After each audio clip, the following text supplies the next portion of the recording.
I am so delighted to see everyone here. People I've known for many years, people I've met a few years ago, but all amazing parts of this project. I am Michelle DeWitt. I'm the new city manager here in Williamsburg. Eh,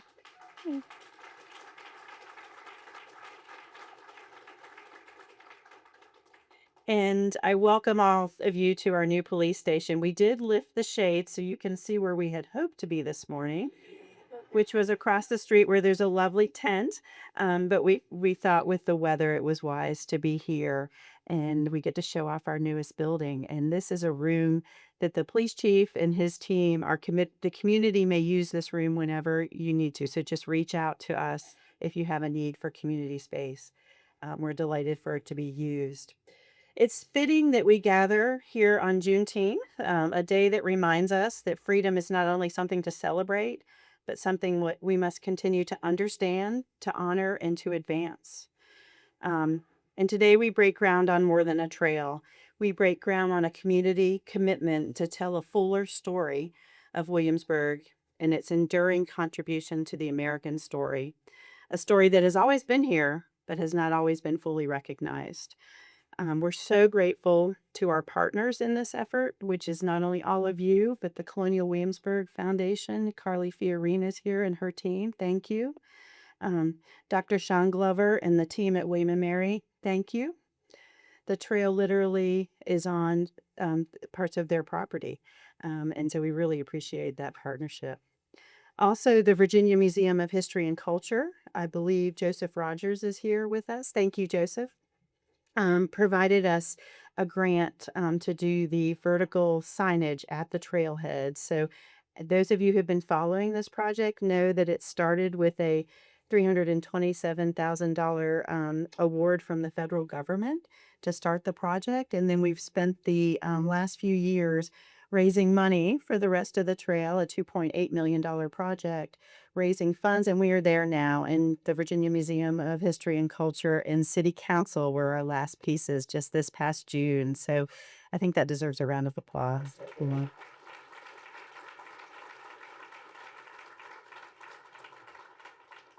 Yeah. We and I are especially grateful to the descendants, the community members, and the African American Heritage Trail Committee members.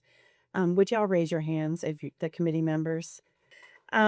Their guidance ensured that this work remained grounded in authenticity in the lived experience. And they were the ones who went to their churches, to the elders, to gather the stories, to make this narrative a reality.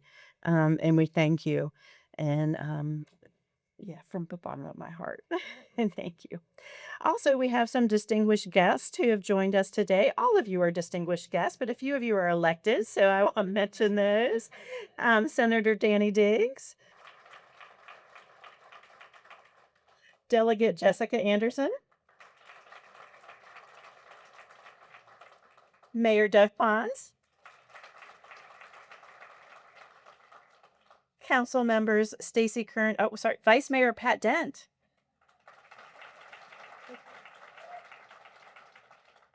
Council members Stacy Kernshear and Ayanna Williams,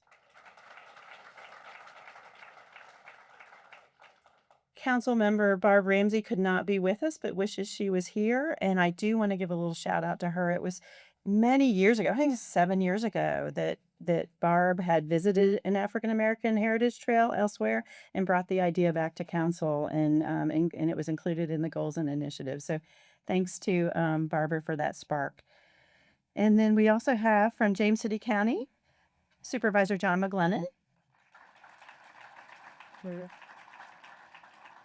And from York County, Supervisor Doug Holroyd.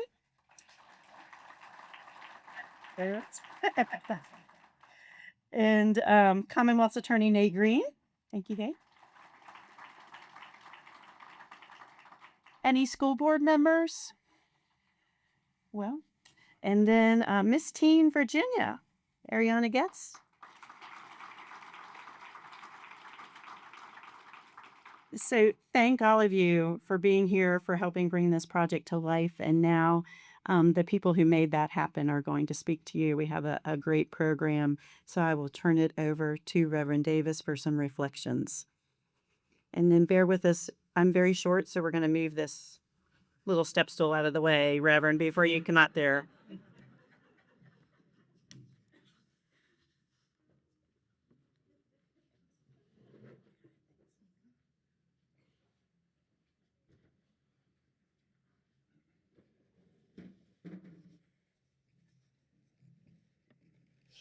Good morning, everyone. We want to thank the City of Williamsburg, Visit Williamsburg, and our partner Colonial Williamsburg for helping to make this soft launch possible. Today is Juneteenth, and as we celebrate, we find ourselves a bewildered nation. We are in a moral and spiritual crisis as a people and as a country. And as we celebrate, we are acutely aware that we are not one nation, under God, indivisible, with liberty and justice for all. As we celebrate the gains we have made as a people and as a nation to create a more perfect union, has been rolled back with the myopic view of making America great again. Now, let me make it clear. To be a great nation, we must not deny justice to anyone or overlook righteousness. To be a great nation, we must not trample upon the principles and the values of democracy. To be a great nation, blind-eyed justice must remain on the throne. To be a great nation, it is not possible to be half privileged and half oppressed.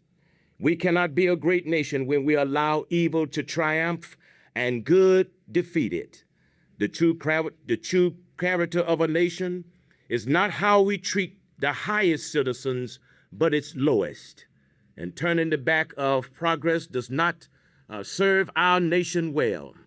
So now, as a people, the new challenge going forward is for us to continue our work to become a people of socioeconomic power, to break the dependency on the power structure for us to do for ourselves. We must be our own liberators because history reveals we have suffered backlash after backlash, and the time has come for us to rise up and throw off the yoke of powerlessness.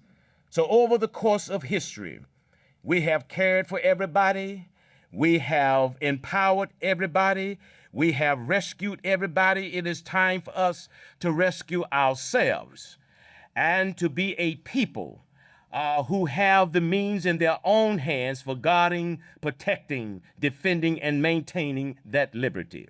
So as time continues to unfold, our work is cut out for us to empower ourselves and other communities. Now, during this Juneteenth celebration, let me leave this thought with you. I remember reading a person who had traveled afar to seek advice from Frederick Douglass in the twilight of his brilliant career. The person asked Douglass, "What advice do you give to a person just started out?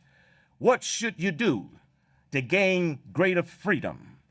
It is said that old patriarch lifted up his head and said, "Agitate, agitate, and agitate." So all of us who are gathered here today, let us agitate. Let us agitate, agitate, agitate.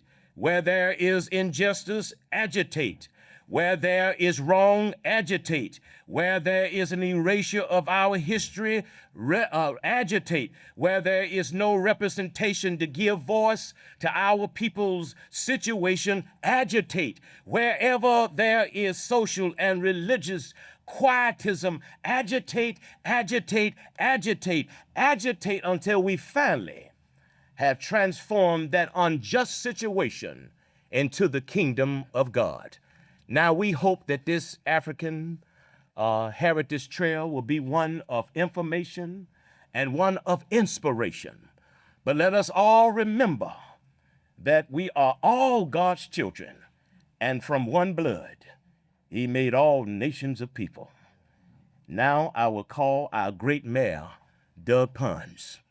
Let's give him a round of applause.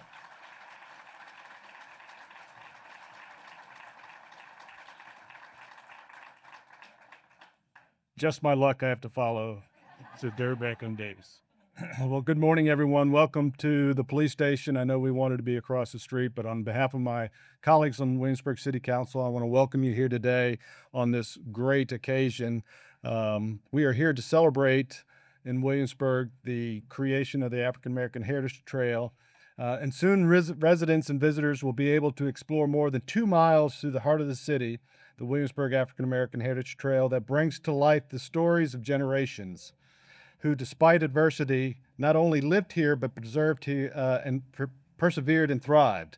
This trail will be a shining light on sites of historical significance of the descendant community and offer all that have walked in a greater understanding of that strength, power, resilience of the African American community that have shaped Williamsburg from the very beginning.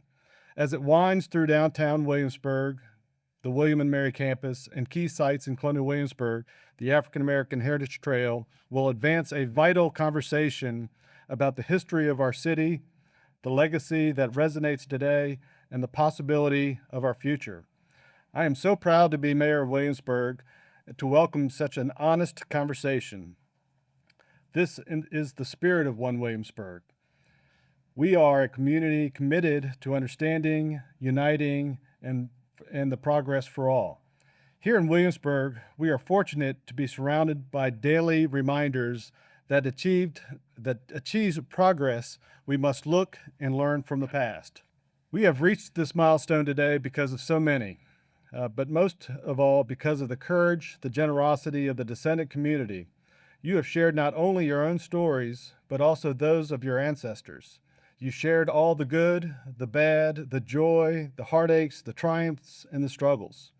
By lifting up voices of your ancestors, you have honored their legacies and endured their stories that inspired and will guide generations yet to come. Because you shared so openly and freely, the millions of people who will visit here this trail will learn from the stories of strength derived from faith, power gained from education, and resilience built from community. We will build a trail that honors those stories and inspires all that visit it. I'm looking forward to seeing all of you here in the near future at the trailhead right across the street for the Williamsburg African American Heritage Trail's grand opening. So thank you all for being here today. It's an honor to be mayor, soon to be former mayor. I know Michelle got a rounding applause. That might get a rounding applause. I don't know. But it's my honor to welcome the new president and CEO, Carly Fiorina. I promise you not to do it wrong, but welcome, ma'am. It's an honor to have you with us.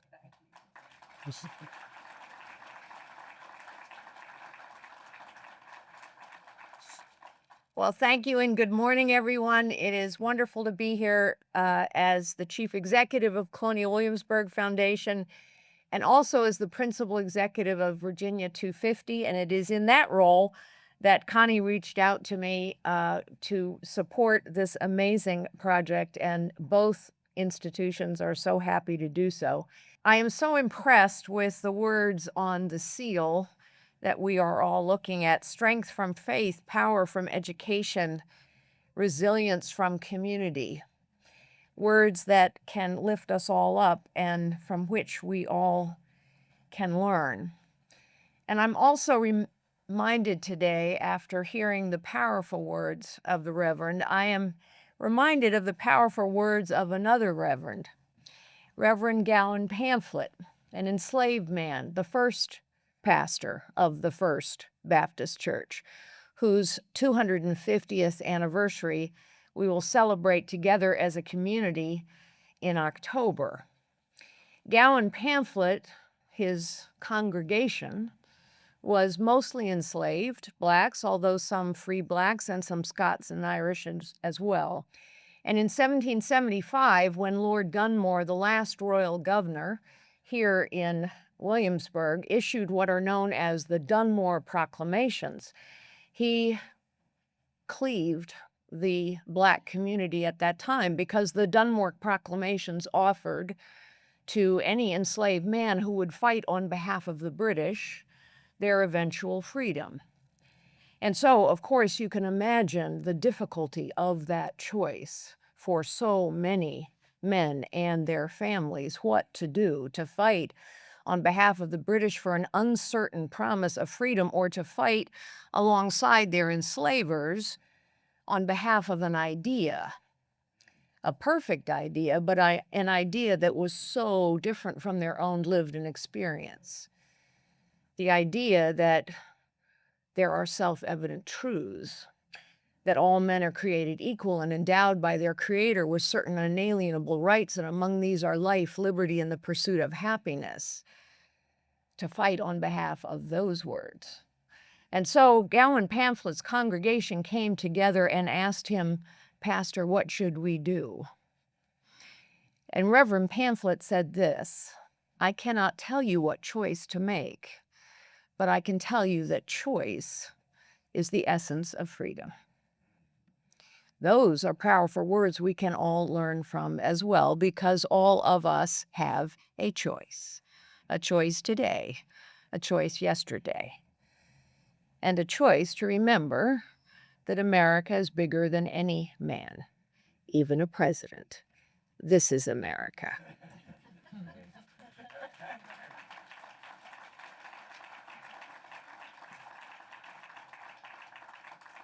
This African American Trail is a huge project. It was started in 2023 with federal legislation. Eventually, this project will grow to be almost a $3 million undertaking, supported by the federal government as well as community partners. And it is a permanent public reminder, an inescapable truth, that we must tell the whole story. Nostalgia is not history. Propaganda is not history. History is history. And to tell history, we have to tell the whole story. The ultimate goal, of course, of a walkway like this, or a celebration like Juneteenth, or even a celebration of July 4th, the ultimate goal of such celebrations is first, of course, to educate by telling the whole story of who and what came before us. All the way back to Gowan Pamphlet, the truth is that people of every color, creed, and from every continent fought on behalf of a powerful idea. The enslaved fought on behalf of it. The indigenous fought on behalf of it, despite the fact that they were experiencing eradication campaigns carried out by colonists. And of course, the colonists who fought for that idea risked absolutely everything: their lives, their honors, their sacred honor, their property. It is a reminder that the purpose of all this is to inspire each of us towards a season of civic renewal, a reminder that we have a choice to do our part to form a more perfect union, which is our job. It is our role as citizens of this great nation. The descendant community has truly led the way on this. They led the way when Colonial Williamsburg and William and Mary partnered to tell the story of the Bray School. They lead the way on the restoration and commemoration of the First Baptist Church. The descendants community's willingness to collaborate and partner despite difficult times in the past, despite the fact that history has been erased in this city over time, and we are now reclaiming it. Their leadership, their persistence, their willingness to, as the mayor suggested, tell their stories in open ways, in respectful ways, in ways that each of us can learn from. This, like all great undertakings, has been a great team effort. The city, Visit Williamsburg, the advisory committee, JMI, Share More Stories, a wonderful collaboration to allow people in an easy way to share all they have to tell. And I must say that Colonial Williamsburg Foundation has been so proud to be a small part of all of these efforts. To me, today is a reminder that when history is told accurately, authentically, compassionately, completely, when history is told that way, then history is a mirror.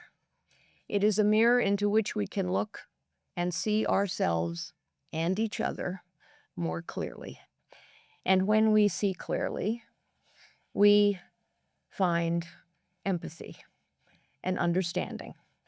And among all the things we need more of in this nation, we need empathy and understanding. Thank you so much. And it is my pleasure now to introduce Dr. Plever. Thank you so much. Thank you.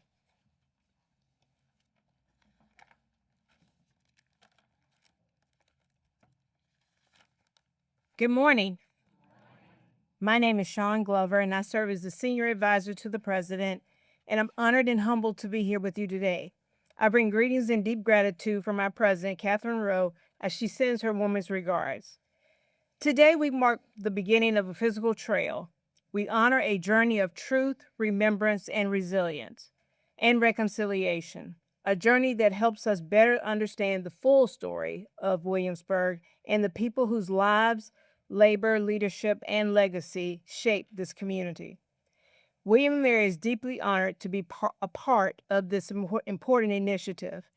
2 of the 13 markers on this trail, Hearth Memorial to the Enslaved and Sankofa Seed, reside on our campus, serving as enduring symbols of honor, memory, and responsibility. These spaces invite us not only to remember the past, but to engage with it honestly and courageously. As the second oldest institution in higher education in the United States, William and Mary carries a long and complex history. We're also proud to be the second university in the nation to fully acknowledge and publicly confront the role slavery played in our institutional history. That acknowledgement is not an endpoint. It is an ongoing commitment to truth-telling, learning, and reconciliation. The Ankon principle of Sankofa teaches us that it is not wrong to go back and retrieve what has been forgotten. In many ways, the trail embodies that wisdom. By looking back with honesty, we create the possibility of moving forward with greater understanding and shared purpose. On Juneteenth, we are reminded of the profound meaning of freedom and unfinished justice. Author and activist Annette Gordon Reed writes, Juneteenth celebrates not just freedom, but the determination to make freedom real. That charge is with us today. At William and Mary, our work is grounded in values and that call us toward that aspiration. Belonging calls us to create spaces where every story is acknowledged and every person feels seen. Curiosity asks us to pursue truth even when it challenges long-held narratives. Integrity demands honesty about our past and accountability for our future. Respect and service remind us that honoring history must lead to action in the present. And flourishing and excellence invite us to build a future where all members of our community can thrive. This trail will educate generations to come. It will strengthen cultural awareness, deepen community connections, and ensure that stories once marginalized are now present and told. As the nation approaches its 250th anniversary, William and Mary has a particular responsibility, as we all do. We must tell the full story. Not a curated story, not a comfortable story, but the full story. This trail makes that possible, one marker, one stop, one name at a time. Thank you to the City of Williamsburg, the community leaders, the descendants, historians, educators, and advocates whose vision made this moment possible. Your work ensures that remembrance becomes a bridge of understanding. May this trail serve as a living testament that history matters, people matter, and memory matters. Congratulations on this important milestone, and thank you for allowing William and Mary to walk this path with you. It's now my pleasure to turn over the microphone to Connie Harshaw. Thank you.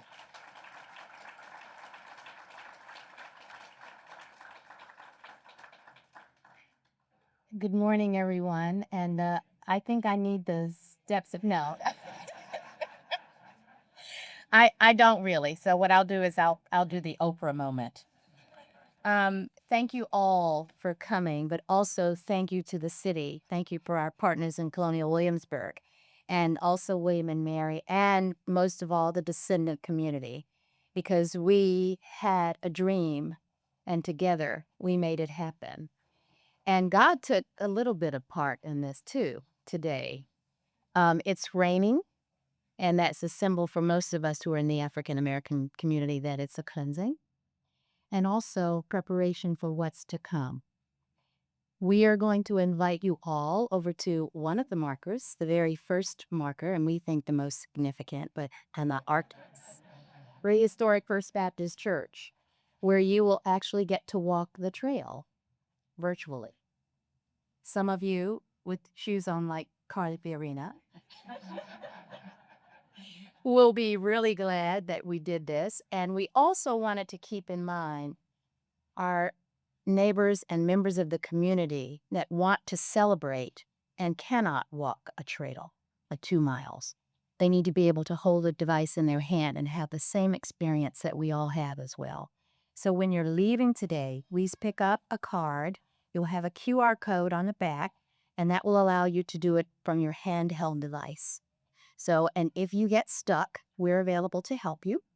But you will see some of the same people this morning that spoke in addition to that, that will host you at each one of the stops. So I think now it's my turn to introduce the keynote speaker, Johnette Weaver.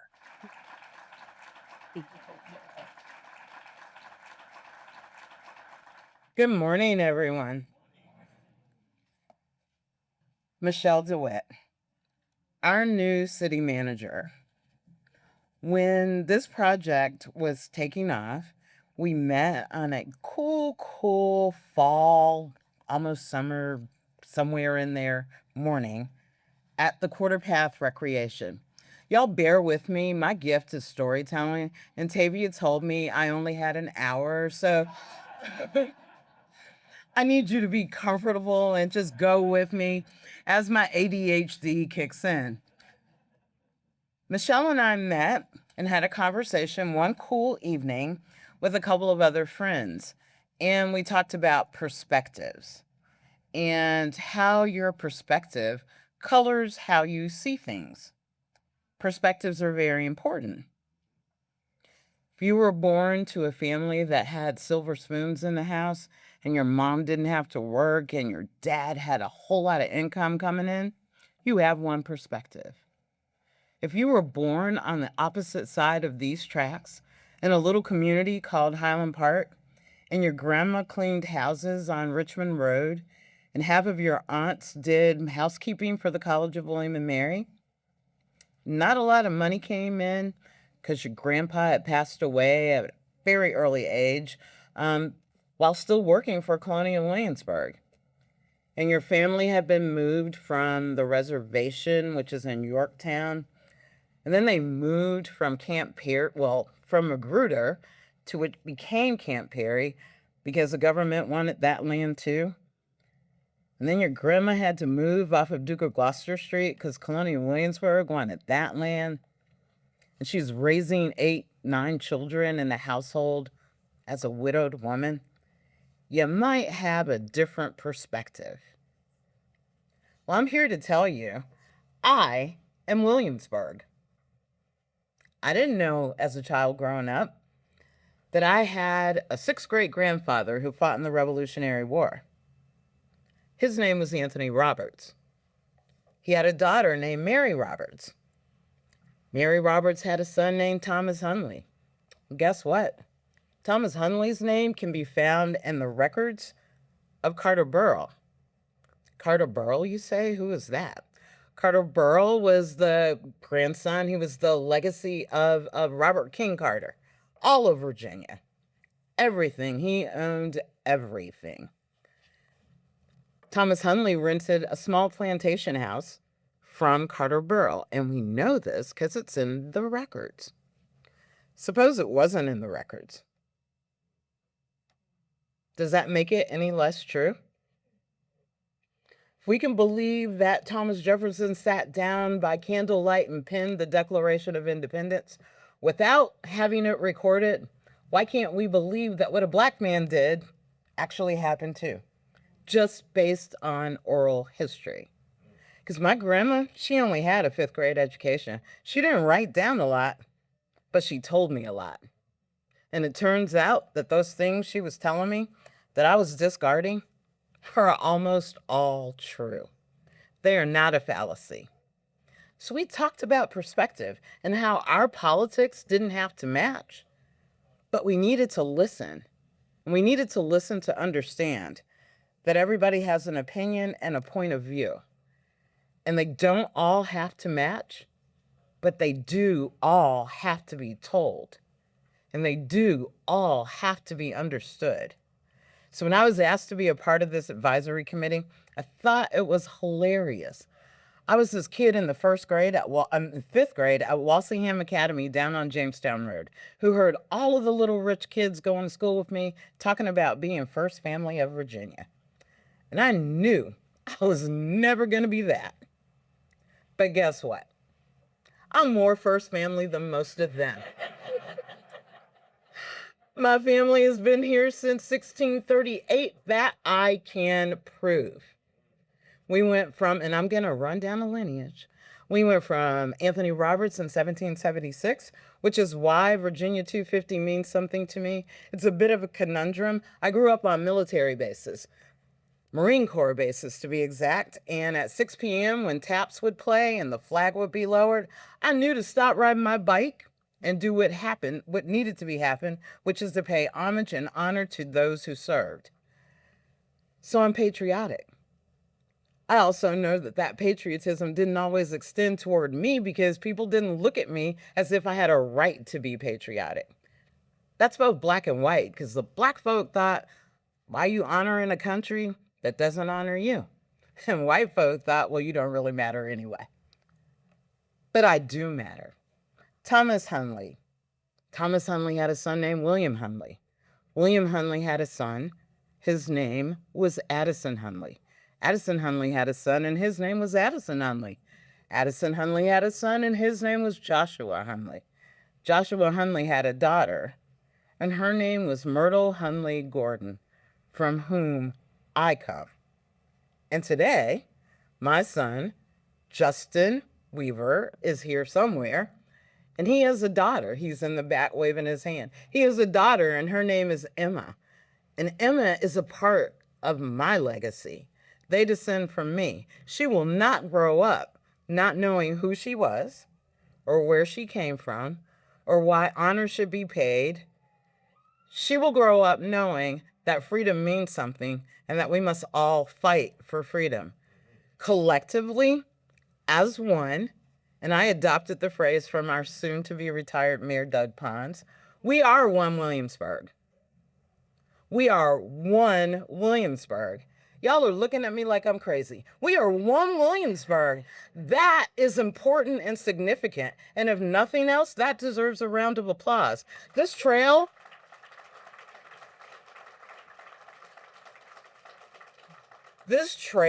proves that we are one Williamsburg.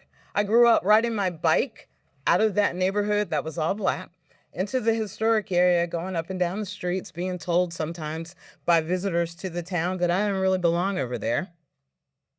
And now there's a trail that tells the story, and I'm going to call some names. Janice is leaving right now, or at least moving, but it's her birthday, everybody.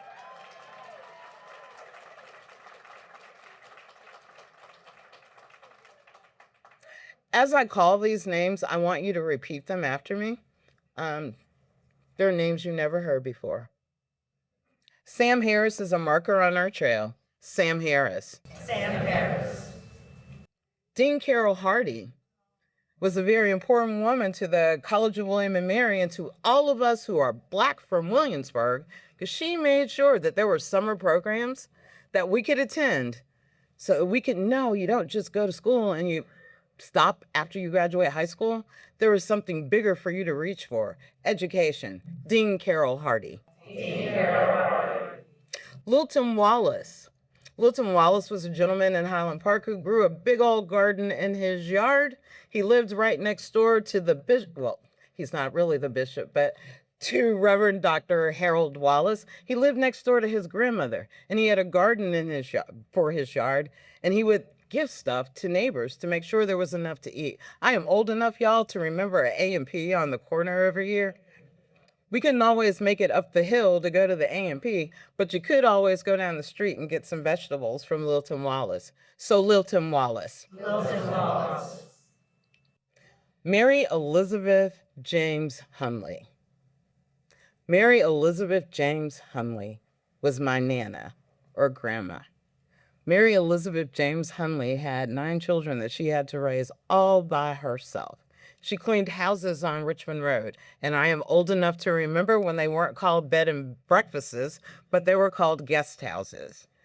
Nana cleaned guest houses, and when she babysat me in the summer, whenever I would come to visit, and whatever lady she was cleaning for would ask me to do something, my Nana always reprimanded them and said, "Oh no, you do not ask her. She will never do what I am doing. She's better than that. And I need you not to ask." Mary Elizabeth James Hunley. Then there was Miss Eva Strong. Miss Eva Strong was a lady who baked bread. She made the best yeast rolls you've ever had in your life. And if you ever had one, you can still taste it right now. Yeah, that's what I'm thinking about, her yeast rolls, y'all. We all go through some things. She raised a bunch of children and grandchildren. Some of them are present today. Miss Eva Strong. The applause that you see is coming from one who descends from Miss Eva Strong. Let me see. Who else can I think of? Clemenza Fields Braxton. Many of you were educated by Clemenza Fields Braxton. Miss Clemenza Fields Braxton was the first Black teacher I ever had. Miss Clemenza Fields Braxton told me, she was an English teacher at the time, that I needed to study Latin because I needed to know other languages, that I needed to know how to stand correctly, that I needed to know to walk with my shoulders back and my head up, that I needed to know how to speak the King's English, no matter if other people told us we were talking proper or not. I needed to know how to do that because I needed to know how to navigate a world that wasn't just Black. Clemenza Fields Braxton played the organ at my church. Clemenza Fields Braxton worked with the Sunday school and Vacation Bible School. And Clemenza Fields Braxton descends from Apostle Fields. And if you look at your history, you will know that he was the first Black delegate to serve in the Commonwealth of Virginia. So Clemenza Fields Braxton. And her irascible son is present here today. And I love him very much. And then it's Arnold. Or I hear you. I hear you, Mr. Braxton. I hear you. And then I want you to call the name, and it's not last but not least, of many people who were business owners along the Triangle and people who figured prominently around there. There was Cecil Kyer, who would spend his money over there and was always dressed to the nines. I think his daughter is here today. There was Thomas Wise, who was a barber and owned a barber shop over there. There was the Webb family, who owned a grocery store on the corner, and you can go and get penny candy. And there was a hospital across the street, the hospital in which I was born. That hospital was Blayton's Medical Center. I was born in 1961, so I'm telling y'all I'm an old person. And I was born across the street. I was born on the corner over there. I am Williamsburg, and I thank you for your time and your attention for coming here. And remember, I am Williamsburg. So are you.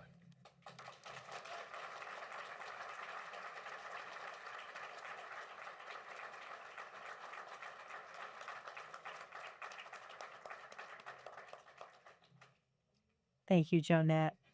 That was amazing. Thank you so much. I'm going to do an Oprah moment. So, So it's my pleasure now to we are non-outside, so we cannot put shovels in the ground, but we're going to do something even more meaningful. And thank you to our city attorney, Chris Shelton, who came up with this wonderful idea. This is one of the each of the sites on the trail will have this beautiful bronze medallion to recognize that place on the trail. We are, and I do want the advisory committee chose. Does anyone recognize the profile of this tree? This is the Compton oak, and the oak means, oh, it means so many things to all of us humans, but it fits with the narrative of this trail: the strength from faith, the power from education, resilience from community.